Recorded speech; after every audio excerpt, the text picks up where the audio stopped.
بسم اللہ الرحمن الرحیم۔ عدالتی مقدمے کی کامیابی کے لیے قرآنی وظیفہ۔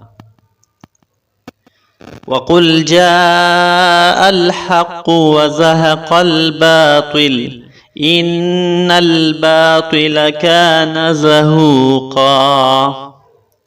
دوبارہ پڑھتے ہیں۔ وَقُلْ جَاءَ الْحَقُّ وَزَهَقَ الْبَاطِلُ إِنَّ الْبَاطِلَ كَانَ زَهُوقًا۔ پھر پڑھتے ہیں۔ وَقُلْ جَاءَ الْحَقُّ وَزَهَقَ الْبَاطِلُ إِنَّ الْبَاطِلَ كَانَ زَهُوقًا۔ عدالتی معاملے کے مؤثر ہونے کے لیے وظیفہ کے لیے پہلی شرط یہ ہے کہ آپ حق میں رہیں۔ اگر آپ غلطی میں ہیں اور پھر بھی عدالت کے فیصلے کو اپنے حق میں موڑنا چاہتے ہیں تو وظیفہ مؤثر نہیں ہوگا۔